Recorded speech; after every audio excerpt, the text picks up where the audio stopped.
नमस्कार। आज हम कर रहे हैं कक्षा 8 के विज्ञान विषय के 17वें लेसन तारे एवं सौर परिवार के प्रश्नोत्तर। देखिए, हमारा पहला प्रश्न है, निम्नलिखित में से कौन सौर परिवार का सदस्य नहीं है। देखिए, यहाँ तारामंडल है, वो सौर परिवार का सदस्य नहीं है। ठीक है, क्षुद्र ग्रह है, उपग्रह है, धूमकेतु, ये सभी सौर परिवार के सदस्य हैं, लेकिन तारामंडल सौर परिवार का सदस्य नहीं है। नेक्स्ट प्रश्न है, निम्नलिखित में से कौन सूर्य का ग्रह नहीं है। ठीक है, तो यहाँ सीरियस ये सूर्य का ग्रह नहीं है। बाकी बुध, शनि, पृथ्वी ये सभी सूर्य के ग्रह हैं। जो सूर्य के चारों परिक्रमा कर रहे हैं वो उसके ग्रह हैं, जबकि सीरियस ऐसा नहीं है। तीसरा प्रश्न हमारे सामने है, चंद्रमा की कलाओं के घटने का कारण यह है, यानी चंद्रमा की कलाएं क्यों घटती हैं। देखिए, हम चंद्रमा का केवल वही भाग देख सकते हैं जो हमारी ओर प्रकाश को परावर्तित करता है, इसलिए हमें चंद्रमा की कलाएं घटती दिखाई देती हैं। नेक्स्ट प्रश्न है, सूर्य के सबसे अधिक दूरी वाला, ठीक है, सूर्य से सबसे अधिक दूरी वाला ग्रह कौन सा है, तो वो है नेपट्यून। कौन सा है? नेपट्यून, जिसका दूसरा नाम है वरुण। ये सूर्य के सबसे दूर वाला ग्रह है। दूसरा प्रश्न है, वर्ण में रक्ताभ प्रतीत होने वाला ग्रह है, यानी लाल, जो लाल प्रतीत होता है वो ग्रह है मंगल। मंगल हमें लाल या रक्ताभ प्रतीत होने वाला ग्रह है। तीसरा है, तारों के ऐसे समूह को जो कोई पैटर्न बनाता है तो वो तारामंडल कहलाता है। ठीक है, तारामंडल किसे कहेंगे, यानी तारों का वह समूह जो पहचानने योग्य कोई पैटर्न बना दे, आकृति बना दे, उसे तारामंडल कहते हैं। अगला प्रश्न, ग्रह की परिक्रमा करने वाले खगोलीय पिंड उपग्रह कहलाते हैं। क्या कहलाते हैं? उपग्रह, जो ग्रह की परिक्रमा करते हैं। नेक्स्ट है, शूटिंग स्टार वास्तव में तारा नहीं है। ठीक है, अक्सर हम कह देते हैं, लेकिन वो कोई तारा नहीं होता, वो कोई उल्का होती है जो वायुमंडल में प्रवेश कर जाती है, घर्षण के कारण वो जलती हुई प्रतीत होती है। नेक्स्ट है, क्षुद्र ग्रह तथा की कक्षाओं के बीच होते हैं। देखिए, क्षुद्र ग्रह है वो मंगल, ठीक है, मंगल तथा बृहस्पति की कक्षाओं के बीच में स्थित होते हैं। ठीक है, नेक्स्ट हमारा प्रश्न है, सही और गलत की जानकारी प्राप्त करना। पहला इसके अंदर है, ध्रुव तारा सौर परिवार का सदस्य है। देखिए, ध्रुव तारा सौर परिवार का सदस्य नहीं है, तो यहाँ क्या जाएगा? एफ, यानी फॉल्स, गलत है ये बात। दूसरा है, बुध सौर परिवार का सबसे छोटा ग्रह। ये बिल्कुल सही बात है, बुध सौर परिवार का सबसे छोटा ग्रह, सबसे नजदीक है सूर्य के। तीसरा प्रश्न है, यूरेनस सौर परिवार का दूरतम ग्रह नहीं है। गलत है, यूरेनस है वो सौर परिवार का दूर नहीं है, बल्कि नेपट्यून है वो सबसे दूर है। चौथा है, इनसेट एक प्राकृतिक उपग्रह है। बिल्कुल सही है, इनसेट एक प्राकृतिक उपग्रह है। ठीक है।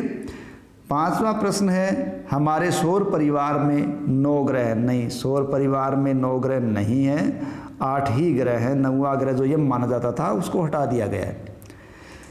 फिर है, ओरियन तारामंडल केवल दूरदर्शक द्वारा ही देखा जा सकता है। ये भी बिल्कुल गलत है, ओरियन तारामंडल हमें आकाश में यूं ही दिखाई दे सकता है। अगला हमें स्तंभ के रूप में दिया गया है, तो हमें इसे मिलान करना है। ठीक है, स्तंभ 1 है, वो स्तंभ 2 से मिलान करेंगे। तो इसमें हमारा सबसे पहला प्रश्न है, आंतरिक ग्रह। तो आंतरिक ग्रह जो सूर्य के नज़दीक जो ग्रह वो आंतरिक ग्रह, तो इनके अंदर हम देख रहे हैं कि जो पृथ्वी है और मंगल है वो आंतरिक ग्रह है, ठीक है, पृथ्वी और मंगल। तो इस प्रकार ई और जी आंतरिक ग्रह के रूप में शामिल है। बाह्य ग्रह जो बाहरी तरफ हैं, ठीक है, उनके अंदर बाहरी ग्रहों के अंदर है तो वो है शनि ग्रह। कौन सा है? शनि बाहरी ग्रह है। तो इसका मतलब ख में क्या हो रहा है? ए। तारामंडल यानी ऐसा तारों का समूह जो कोई पहचानने योग्य आकृति बनाता हो, तो वो एक ओरियन और दूसरा है सप्तऋषि। तो ये आ गया सी और एफ, ठीक है। अब है पृथ्वी के उपग्रह। तो पृथ्वी का एकमात्र उपग्रह वो है चंद्रमा, ठीक है।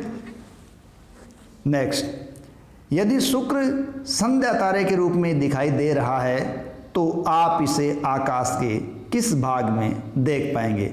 यदि शुक्र हमें संध्या तारे के रूप में दिखाई दे रहा है तो हम उसे आकाश के पश्चिम भाग में देखेंगे, ठीक है। ध्यान रखें, शुक्र तारा है वो संध्या का तारा और भोर का तारा कहलाता है। 8वां प्रश्न है, सौर परिवार के सबसे बड़े ग्रह का नाम लिखिए। तो सौर परिवार का सबसे बड़ा ग्रह है वो है बृहस्पति ग्रह, ठीक है। 9वां प्रश्न में दिया गया है, तारामंडल क्या होता है? किन्हीं दो तारामंडलों के नाम लिखिए। देखिए, तारों का कोई ऐसा समूह जो पहचानने योग्य आकृति बनाए या पैटर्न बनाए वो तारामंडल कहलाता है। इनमें सप्तर्षि तारामंडल, ओरियन तारामंडल, ये हमारे तारामंडल है, ठीक है। नेक्स्ट 10वां क्वेश्चन, सप्तर्षि तथा ओरियन तारामंडल की प्रमुख तारों की सापेक्षिक स्थितियां दर्शाने के लिए आरेख खींचिए। तो ये देखिए, ये दो आरेख हैं, ठीक है। एक ये तारामंडल रहा और दूसरा तारामंडल ये रहा, ठीक है। ये सप्तऋषि आ गया और ये ओरियन आ गया, ये तारामंडल है। 11वां प्रश्न है, ग्रहों के अतिरिक्त सौर परिवार के अन्य दो सदस्यों के नाम लिखिए। तो ग्रहों के अतिरिक्त सौर परिवार के यदि हम अन्य दो सदस्यों की बात करें तो उनमें धूमकेतु और उल्कापिंड को ले सकते हैं। 12वां प्रश्न, व्याख्या कीजिए कि सप्तर्षि की सहायता से ध्रुव तारे की स्थिति आप कैसे ज्ञात कर सकते हैं, ठीक है। देखिए, सप्तर्षि तारामंडल की सहायता से हम ध्रुव तारे की स्थिति ज्ञात कर सकते हैं। इसके लिए हमें क्या करना होगा? इसके लिए हम रात में स्वच्छ आकाश में सप्तर्षि तारामंडल को तलाश कर उसे पहचानेंगे, उसे हम आसानी से पहचान लेंगे क्योंकि वो तारों का एक 7 तारों का समूह होगा। अब उसे पहचानने के पश्चात इसके सिरों के जो 2 तारे हैं उन तारों से गुजरने वाली हम एक काल्पनिक रेखा की कल्पना करते हैं। इस रेखा को उस सीध में आगे उत्तर दिशा की ओर बढ़ाते हैं और ये रेखा कितनी बड़ी होती है? उन 2 तारों के बीच की दूरी की लगभग 5 गुना दूरी के बराबर दूरी पर हम देखते हैं। तो हम वहाँ एक ऐसे तारे को देखते हैं कि जो तारा ज़्यादा नीला नहीं है और वही तारा क्या है? वो तारा ध्रुव तारा है। हम इस ऊपर वाले चित्र में भी देखो पता लगा सकते हैं, जैसे ये चित्र है, ठीक है। इस चित्र के अंदर हम देख रहे हैं कि ये सप्तऋषि तारामंडल है। इस सप्तऋषि तारामंडल की ये शीर्ष के 2 तारे हैं। इन शीर्ष के 2 तारे से हम सीधे आगे बढ़ते जाएं तो हम देखते हैं कि इसमें ये हमें तारा ध्रुव तारा नजर आ सकता है, ठीक है। तो इस प्रकार ध्रुव तारे की स्थिति हम ज्ञात कर सकते हैं। क्या आकाश में सारे तारे गति करते हैं? व्याख्या करो। नहीं, आकाश में सारे तारे गति नहीं करते। जैसे हम ध्रुव तारे की बात करें तो यह अन्य तारों के समान गति नहीं करता, जबकि सप्तर्षि तारामंडल के तारे ध्रुव तारे की परिक्रमा करते हुए प्रतीत होते हैं, ठीक है। तो आकाश के सारे तारे गति नहीं करते। 14वां प्रश्न है, तारों के बीच की दूरी को प्रकाश वर्ष में क्यों व्यक्त किया जाता है? इस कथन से क्या तात्पर्य है कि कोई तारा पृथ्वी से 8 प्रकाश वर्ष दूर है? देखो, हम जानते हैं कि तारों तथा पृथ्वी के बीच बहुत ज़्यादा दूरी है और यहाँ तक कि तारे भी आपस में बहुत ज़्यादा दूर है। इस दूरी को हम छोटी इकाई जैसे किलोमीटर में व्यक्त नहीं कर सकते, इसलिए हम तारों के बीच की दूरियां हैं वो प्रकाश वर्ष में व्यक्त करते हैं, और ये जो प्रकाश वर्ष है वो दूरी की एक बड़ी इकाई है। ठीक है, और कोई तारा पृथ्वी से 8 प्रकाश वर्ष दूर है, इसका मतलब ये हुआ कि इस तारे के प्रकाश को पृथ्वी तक पहुंचने के लिए 8 प्रकाश वर्ष का समय लगता है। अगला प्रश्न है, बृहस्पति की त्रिज्या पृथ्वी की त्रिज्या की 11 गुनी है। ठीक है, बृहस्पति तथा पृथ्वी के आयतनों का अनुपात परिकलित कीजिए और बृहस्पति में कितनी पृथ्वियां समा सकती है, ये हमें ज्ञात करना है। ठीक है, हमें यहाँ बताया गया कि बृहस्पति की जो त्रिज्या है वो पृथ्वी की त्रिज्या की 11 गुनी है।